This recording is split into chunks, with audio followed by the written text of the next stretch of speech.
Life is like a game. Hidup itu seperti permainan. Level yang di depan mata Anda selesaikan sebaik-baiknya. Automatically you will be over next level. Secara otomatis akan ditawari level yang berikutnya. Yang terpenting jaga jangan sampai game over.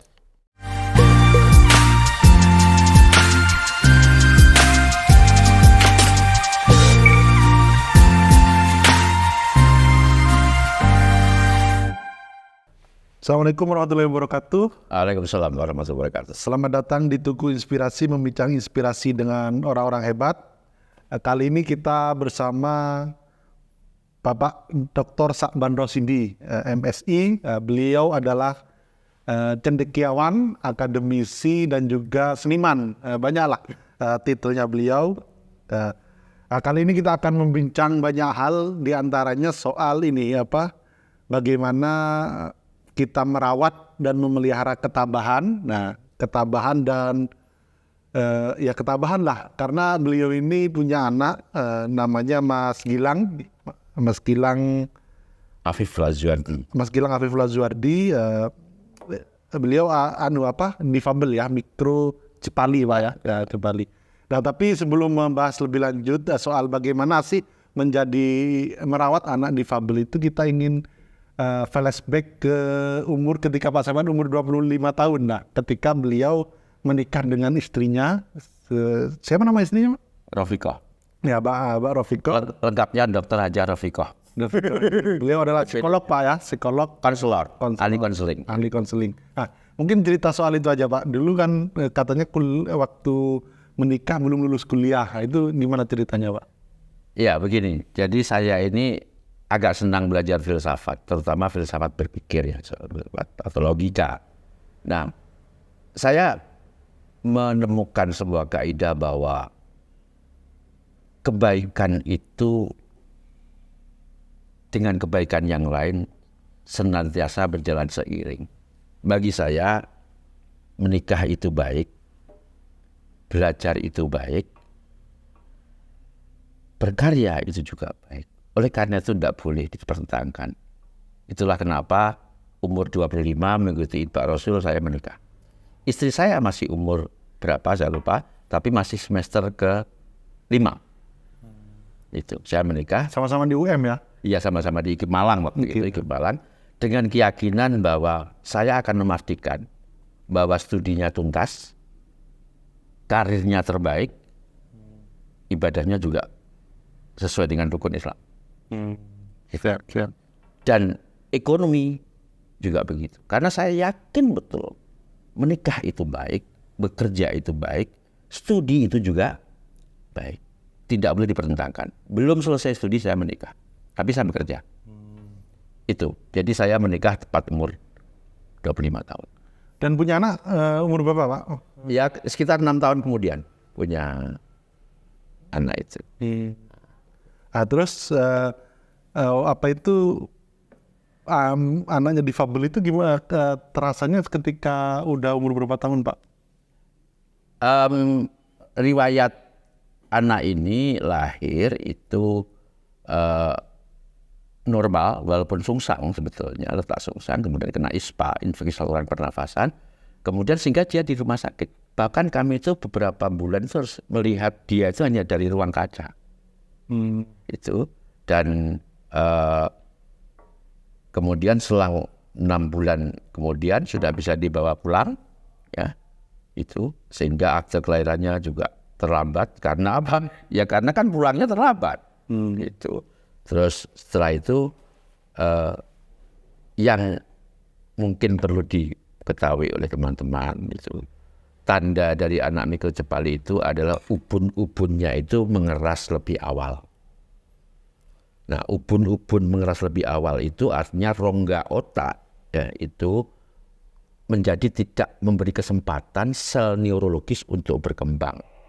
Itulah disebut microcephalus. Cephalus itu kepala, micro itu kecil. Jadi sebetulnya rongga kepalanya yang kecil, kalau tulangnya besar. Nah, sehingga otak nggak bisa berkembang. Betul. Namanya yang namanya golden age itu di usia-usia awal itu kan seharusnya berkembang pesat gitu ya. Nah itu terhalang oleh tulang. Dampaknya apa Pak ketika Ya dampaknya kan tentu saja banyak fungsi-fungsi neurologis itu yang tidak bisa normal itu, termasuk secara motorik ya itu dia terlambat jalan, terlambat berbicara, terlambat semuanya. Bahkan bisa dikatakan ada batas perkembangannya, sehingga usia 2 tahun itu belum bisa jalan. Usia 2 tahun belum bisa. Ini yang paling saya ingat nih, mohon kepada yang mudah-mudahan bisa merasakan. Jangan suka membuli orang. Anak saya itu, saya masih ingat betul gitu ya. Karena nggak bisa bicara itu, kalau mau bertanya apa itu bunyinya itu paco-paco gitu. Sehingga kemudian sama anak-anak di sekitar kampung, di perumahan itu dipanggil paco-paco. Itu membekas. Itu membekas. Sampai sekarang membekas. Luka itu membekas. Itu. Nah, ya terkadang saya berpikir begini, ada yang tidak dengan perasaan manusia mengatakan itu kutukan, gitu. Dan sebagainya. pernah melakukan dosa apa Itu ya, apa salah kita seperti itu. Tetapi bagi para orang tua yang punya anak seperti saya, ketahuilah bahwa Anda itu orang tua terpilih. Orang tua yang terpilih. Karena mendapatkan amanah yang seperti itu. Kalau bukan orang kuat, tidak akan mendapatkan. Ya ini karena saya orang Islam. Terpilih itu karena Pak ya, apa itu kan ada istilah kata Pak Saban tadi, semua akan berlalu kecuali mungkin ini salah satu yang sulit, maksudnya berlalunya agak panjang itu, mempunyai anak difabel lah. Ya, setelah sekian lama kami itu mengetahui bahwa kami itu bisa dikatakan sebagai strong parents ya, orang tua yang kuat gitu, orang tua yang kuat gitu. Sehingga punya putra seperti itu tidak menghentikan kami untuk melanjutkan studi. Bukankah istri saya juga seorang dokter? Oh ya. Ya kan? Itu artinya menyelesaikan S1, S2, S3 dalam posisi sudah menikah. Dalam posisi sudah menikah. Bukankah Sak Bandros itu juga seorang dokter? Kuliah dokter tidak hanya di satu perguruan tinggi. Ya. Jadi maksud saya, justru karena punya anak seperti ini, jangan berhenti bekerja keras. Jangan berhenti belajar. You have to be a lifelong learner. Anda harus menjadi seorang pelajar seumur hidup. Karena ini nggak akan berlalu sampai Anda meninggal. Punya putra seperti ini. Siap. Terus apa Pak? Jadi sampai perjalanan sepanjang ini sampai umur 31 tahun, nah itu yang menguatkan Pak Saban lah. Maksudnya apa sampai semua dokter itu Pak? Maksudnya gimana? Maksudnya kok sekuat itu Pak Saban? Apa yang resep kekuatan itu? Ya karena saya kan dikaruniai anak seperti ini. Sehingga saya tetap harus belajar, berusaha memahami dia, mengajar dia membaca, menulis, nyetir motor, nyetir mobil, mengajar mengaji, belajar berpuasa. Alhamdulillah anak saya itu puasa Daud. Oh gitu kan? Ya. Kenapa kok bisa seperti itu sampai puasa Daud itu? Ya karena kami meyakinkan bahwa rezeki itu bisa melalui siapa saja, termasuk melalui orang tua. Kamu kerjakan apa yang kamu bisa yang baik. Apa saja. Bisanya baca Yasin, bisanya tahlil. Bisanya hanya menyapu, lakukan itu. Whatever you can do it. Urusan rezeki pasti datang. Rezeki itu sudah ada alamatnya, sudah ada. Saya percaya itu. Bisa melalui mana saja. Bisa melalui siapa. Itu pernah saya jadikan kasus. Saya punya tamu beberapa orang asing yang sangat rasional gitu. Dia mengatakan bahwa what you get is what you do. Apa yang kamu lakukan adalah apa yang kamu dapatkan. Sangat percaya itu. Lalu saya beginikan. Anda kesini bawa apa kok dapat makan siang? Menu Jawa itu. Dia bilang itu. Dia bilang saya nggak jawab apa-apa. Nah itu artinya ada rezeki. Rezeki. Gitu. Memangnya Anda bawa apa? Anda tidak bawa apa-apa kan? Juga nggak bekerja, saya bilang gitu. Nah, jadi saya percaya bahwa jumlah rezeki itu sudah diatur, sudah dipastikan. Tinggal bagaimana kita membuat cara diperolehnya dengan cara baik. Karena ia bisa mengantarkan kita kepada keburukan, bisa mengantar kita kepada kebaikan. Nah, kalau mendapatkannya dengan cara yang baik itu, tapi biasanya pelit.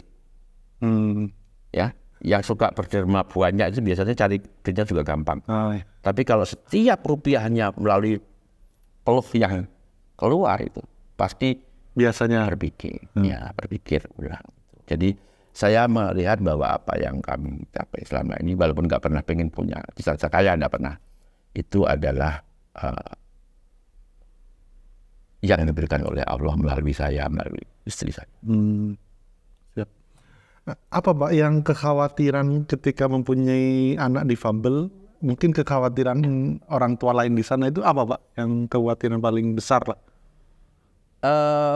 Kalau kekhawatirannya kan sebetulnya kan ada dua hal ini ya. Itu saya ini kan ahli pendidikan ya, jadi melihatnya itu begini. Mendidik itu kan mengembangkan daya budi dan budidaya. Daya budi itu berhubungan dengan kehidupan yang baik, bermoral, etika dan sebagainya. Kemudian budidaya berhubungan dengan penghidupan yang baik, hidup yang enak, nyaman, punya uang dan sebagainya itu. Jadi ini kebaikan dengan kebahagiaan. Nah, para orang tua harus menjamin itu bahwa anaknya baik dan bahwa anaknya bahagia. Itu.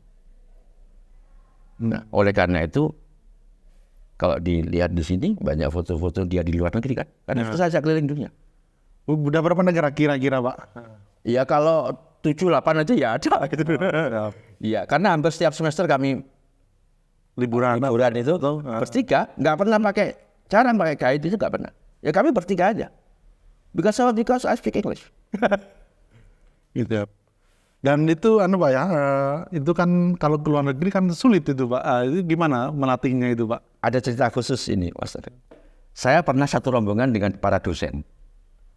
Ketika mengetahui anak saya sulit bicara, kita mengetahui anak saya itu nggak begitu pintar gitu ya itu. Dia bertanya, Pak Sabdan, putranya nanti apa tidak kesulitan kalau ke imigrasi? Kan yang di imigrasi nggak bisa ditemani kan? Nggak ada ditemani. Jadi apa namanya?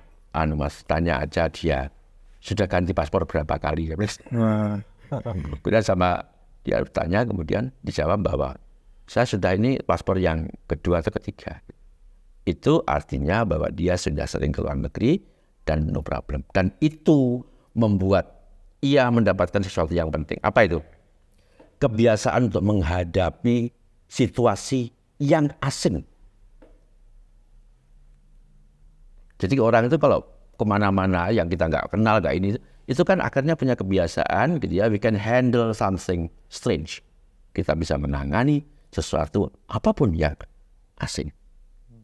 Sama dengan meningkatkan kecerdasan. Siap.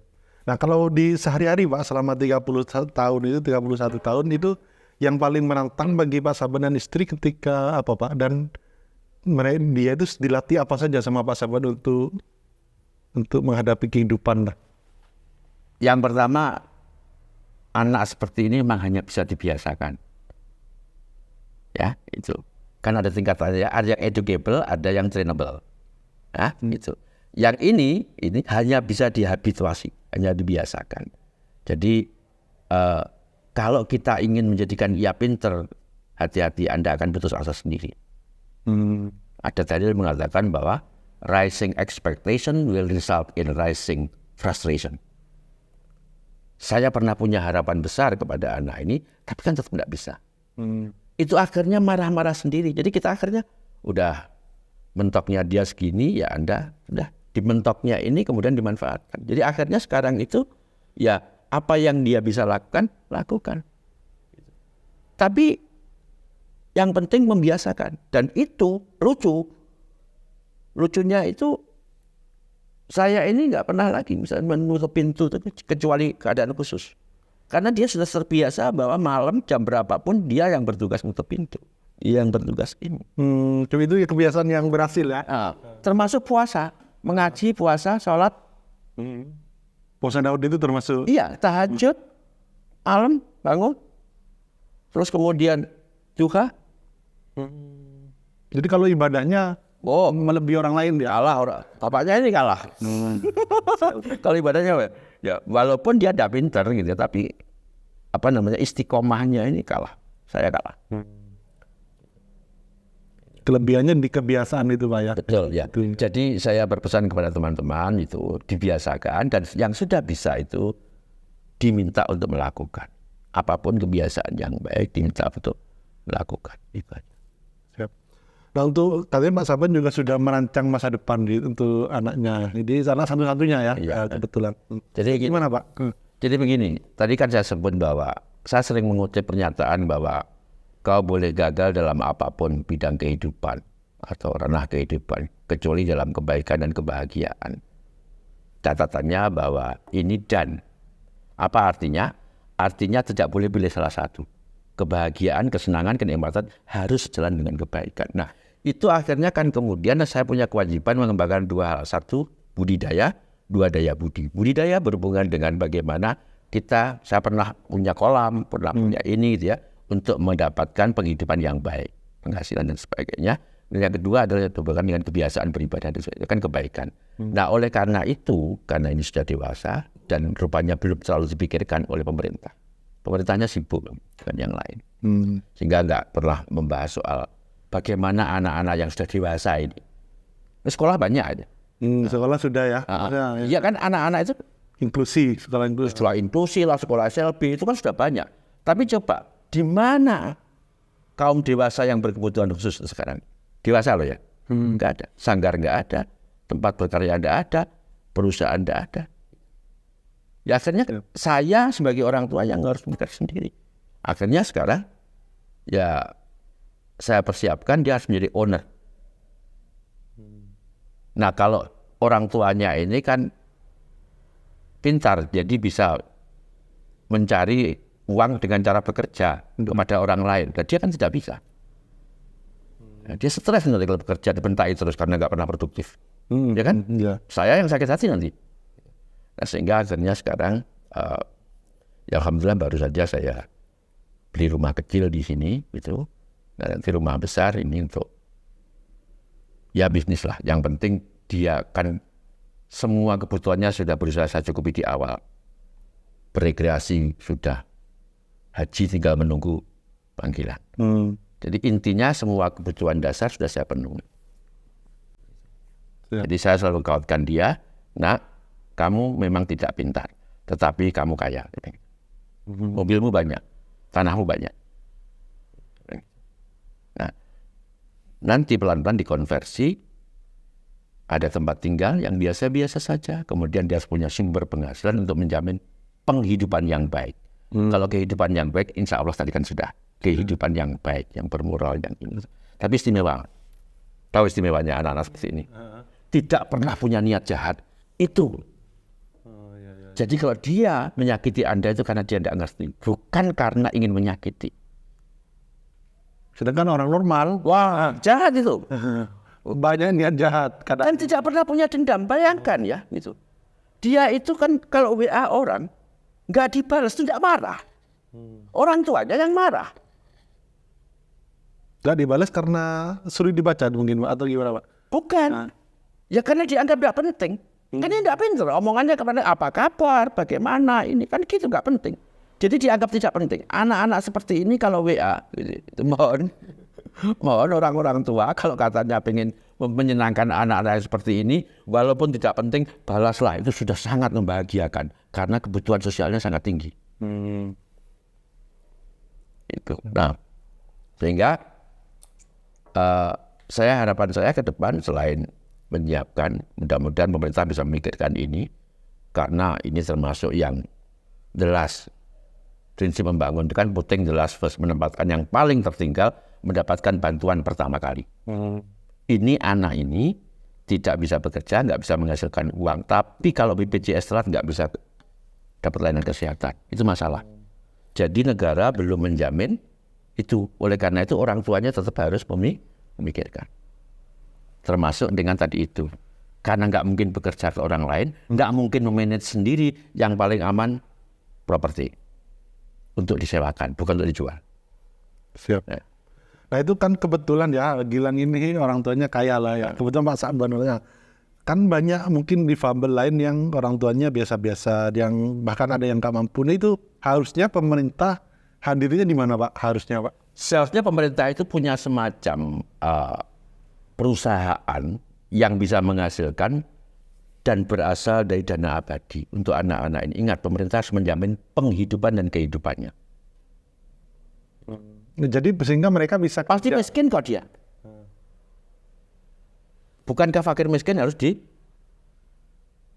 oleh negara? Itu pasti miskin, nggak bisa kerja dan bukan kemauannya. Tidak bisa bekerjanya kan bukan seperti Ilham Torik yang nggak mau bekerja karena kurang bergengsi itu. Karena memang tidak diterima toh. Itu. Nah, jadi kalau bayangan saya ada lembaga yang ex officio itu adalah pejabat pemerintah. Kemudian ini punya sanggar, punya pabrik atau punya apapun yang pertama itu berusaha mendapatkan profit dari situ. Terus yang kedua itu berusaha menjadikan tempat kebutuhan sosial mereka. Jadi anak itu kerja di situ atau mendapat Bisa di situ, bisa tidak. Tetapi gitu ya, setahu saya anak-anak seperti ini itu kebutuhan bergaulnya sangat tinggi. Menyapa nggak sakit hati. Ada tetangga saya ini yang mungkin kurang memperhatikan itu ya, itu disapa itu nggak dijawab. Terus saya bilang, kamu itu loh nggak disapa nggak, menyapa nggak dijawab kok masih menyapa saja. Jawabnya apa? Kan ramah itu baik Pak. Jadi nggak punya sakit hati, nggak pernah punya niat jahat. Itu. Tanyalah kan kepada orang tua itu. Kalau dia menyakiti pasti karena tidak tahu, bukan karena tidak mengerti. Karena tingkat kecerdasannya cuma segitu. Siap. Jadi kalau di di penggolongan di SLB namanya D ya itu. Itu namanya tunagrahita, masuk tunagrahita. Oke, siap Pak Sa'ban. Ini mungkin yang soal difabel secukuplah, apa itu bagaimana pemerintah harusnya ini ya ada keperhatian lebih gitu Pak ya. Dan saya kira orang tua difabel yang yang secara ekonomi bagus pasti akan mau ikut saham Pak.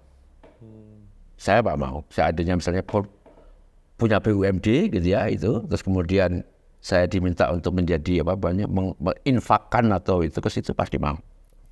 Oke, siap. Ya. Oke, siap Pak Sa'ban.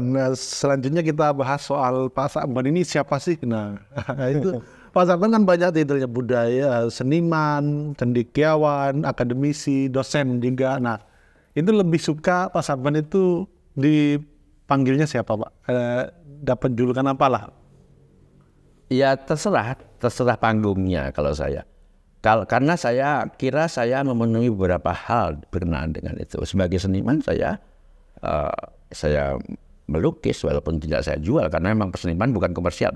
Itu saya mencipta lagu untuk kepentingan pendidikan. Saya juga menulis puisi, baca puisi dan sebagainya sebagai seniman dalam rangka menghaluskan perasaan saya. Saya penggemar wayang, saya penggemar karya-karya budaya. Nah kemudian sebagai cendekiawan karena saya memang cendekiawan, karena saya melintas batas bidang-bidang ilmu, walaupun dalam disiplin itu saya cukup mendalam. Jadi kalau saya dilihat di perpustakaan saya itu, mulai dari buku Karl Marx yang asli yang pertama sampai dengan buku yang mutakhir saya ada. Gitu.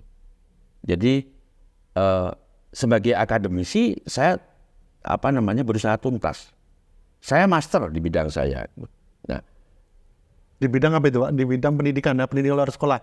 Enggak. Saya mendalami riset dan itu pekerjaan saya sejak dulu. Tetapi tidak untuk publikasi Scopus, bukan. Saya itu akademisi murni, lebih substantif. Gitu. Dan itu saya gunakan untuk mendidik. Itu. Banyak saya kira testimoni yang memberikan kesaksian bahwa saya seorang guru yang luar biasa. Saya seorang guru yang luar biasa. Katanya. Sebagai cendekiawan karena saya melintas batas, saya berpikir itu filosofis. Gitu. Jadi tidak sekedar berdasarkan disiplin ilmu, tetapi berdasarkan dengan kearifan. dan kebijaksanaan tertinggi. Nah itu paling enjoy ketika Pak Salman menjadi apa itu? Menjadi seniman atau menjadi apa gitu? Paling sesuai passion gitu? Kalau yang paling enjoy saya sebagai cendekiawan itu jelas. Karena cendekiawan pasti punya panggilan dalam rangka reformasi sosial pasti. Dan saya belum disebutkan saya aktivis. Oh ya aktivis. Saya kira semua orang tahu Pak Saban itu aktivis itu, sampai sekarang. Gitu. Dan kemana-mana masih menggunakan baju PMI kan. Oh siap. Ya, itu. Karena bagi saya PMI ini memberikan gambaran mengenai itu. Pertama, saya nggak boleh diam karena itu pergerakan. Yang kedua, saya harus terus berpikir karena saya adalah mahasiswa. Tetapi saya orang Indonesia yang secara sukarela memilih Islam. Siap. Tapi murid-muridnya banyak dari lintas organisasi. Oh ya, mulai dari PND sampai sembarang gitu.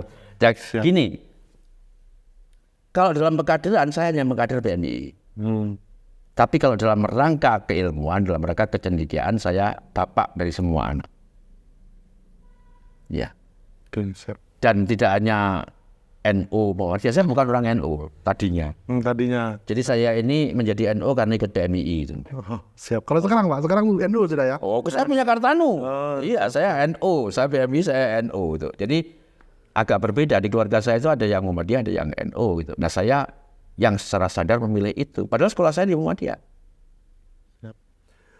Oke, Pak, ini tadi kan Pak Saban bilang ini, kau boleh gagal dan bahkan menyerah dalam apapun ranah kehidupan kecuali dalam kebaikan dan kebahagiaan. Iya, itu kredo hidup saya. Ya. Siap. Itu kebahagiaan itu ketika menjadi cendekiawan ya, ketika mengubah sosial dan lain sebagainya. Nah, kebaikan itu kan perlu amunisi Pak ya, perlu pemasukan, perlu apa itu.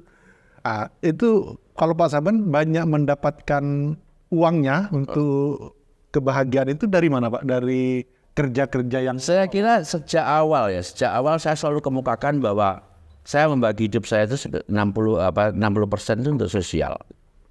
40% untuk kehidupan. Karena saya orang miskin waktu itu, ya.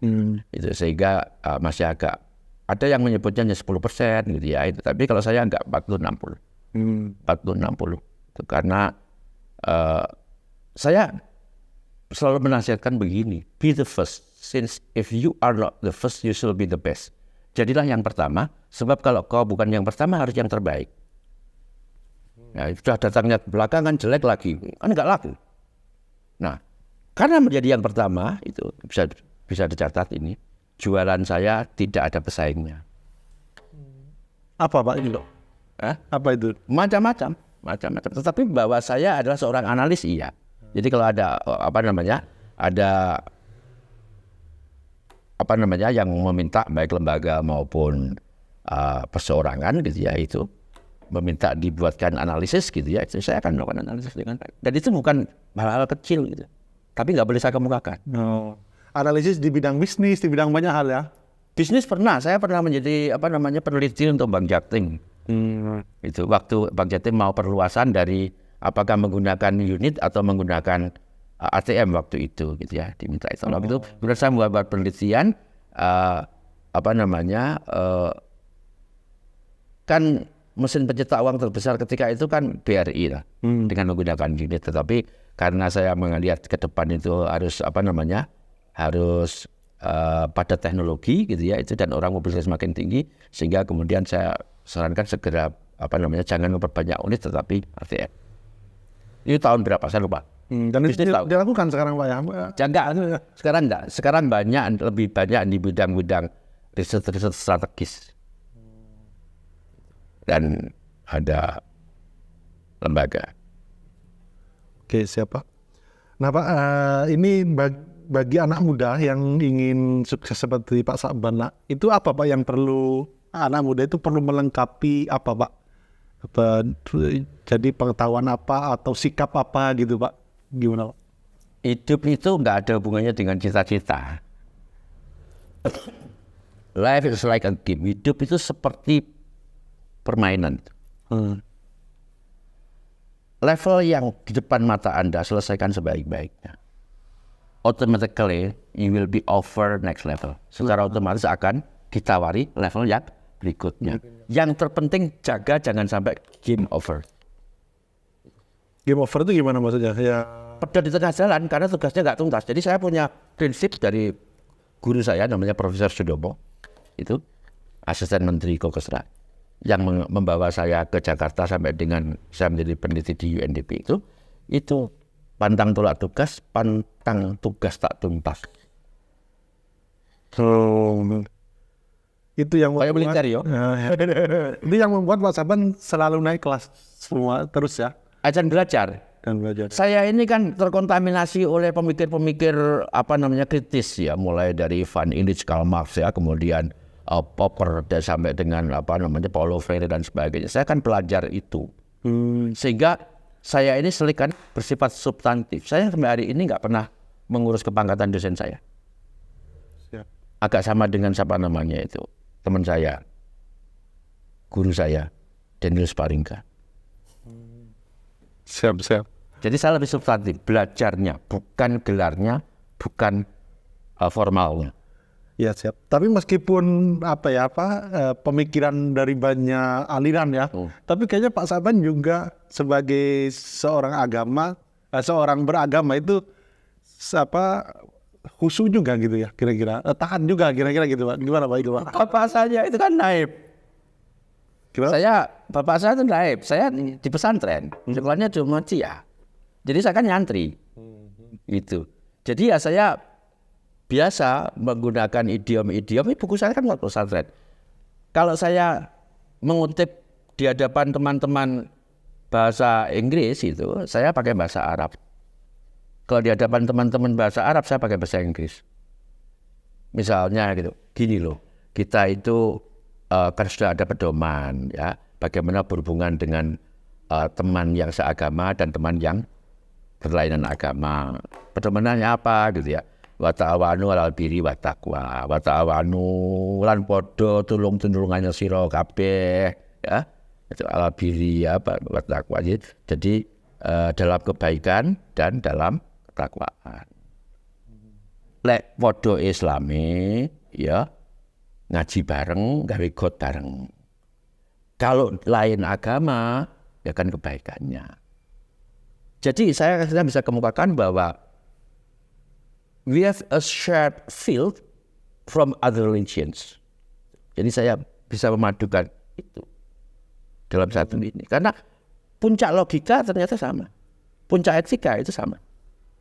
Saya sudah rumuskan dalam 5 impian besar manusia. Yang pertama kebenaran, yang kedua kebaikan, yang ketiga keadilan, ya itu kesejahteraan, kemudian terakhir keindahan. Itu urut, tidak boleh itu hierarkis. Jadi kebenaran, nggak boleh ada yang melawan kebenaran. Orang harus benar dulu. Benar. Nah, benar ini masalahnya ada 3. Ada benar ilmiah, ada benar moral, ada benar kesepakatan. In English we have true, right, correct. Ini. Ya. Diajari ini. Jadi setiap orang harus belajar ini. Yang kedua adalah kebaikan. Ya, kebaikan. Bayangkan baik itu di dalam Islam itu. Ada thayyib, ada khair, ada bir, ada hasan, ada ma'ruf.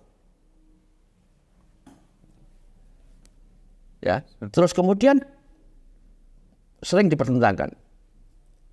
Baik sama adil tinggi mana? Tinggian baik.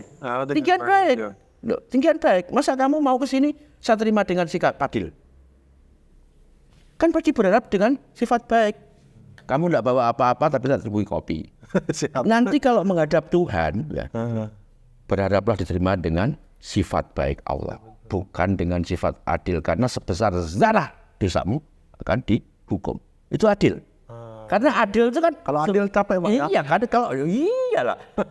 Kalau orang baik itu, ya itu salah dimaafkan. Itu salah baik. Kalau orang adil, salah ya dihukum. Hukum C baru. Sehingga kita harus memperjuangkan negaranya jadi negara baik, bukan negara adil.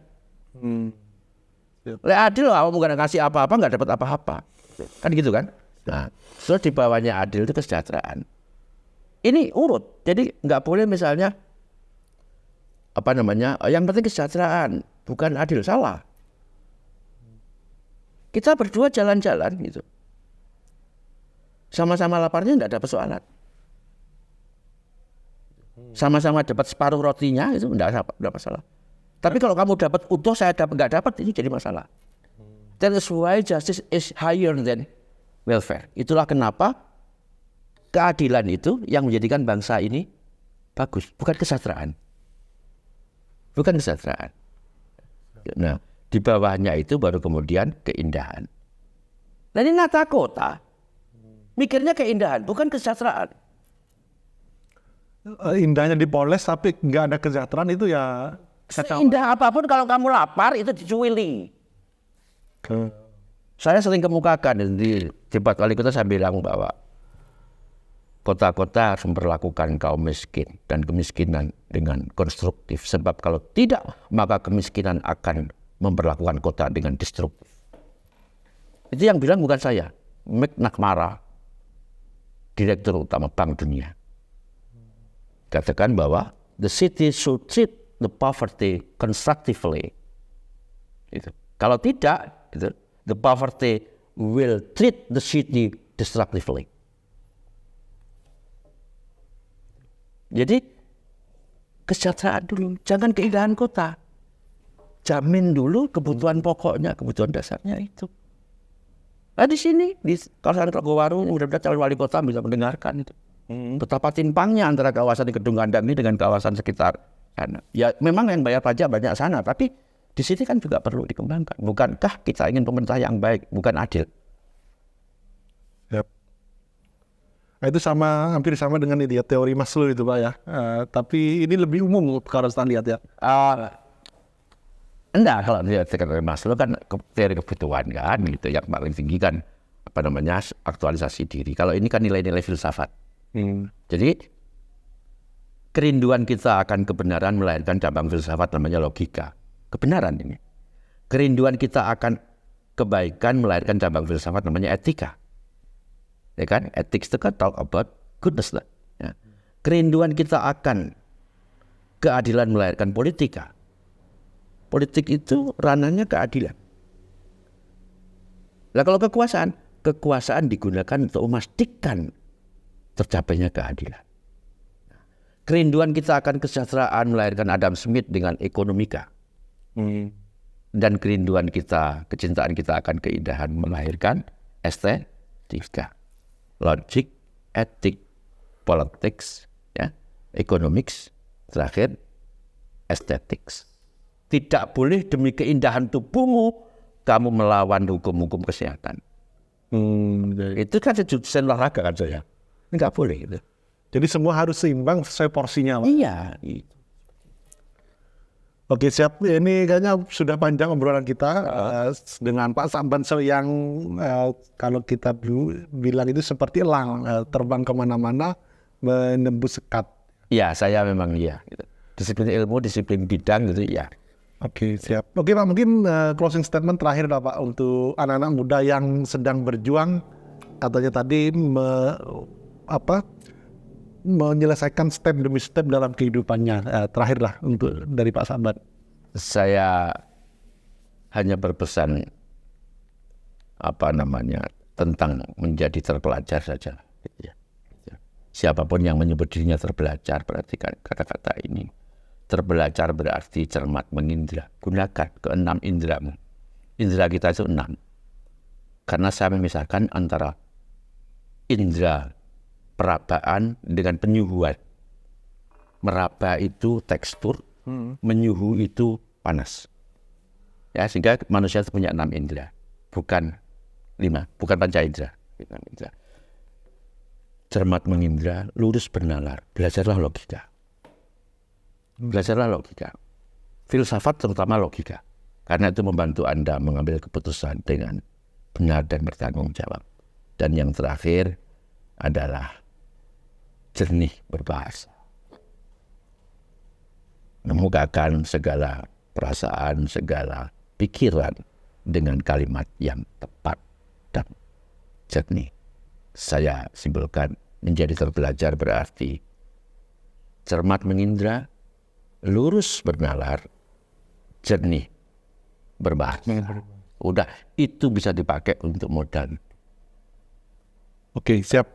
Terima kasih, kita banyak belajar siang ini. Semoga teman-teman juga seperti itu. Terima kasih Pak Saban. Assalamualaikum warahmatullahi wabarakatuh. Waalaikumsalam warahmatullahi wabarakatuh.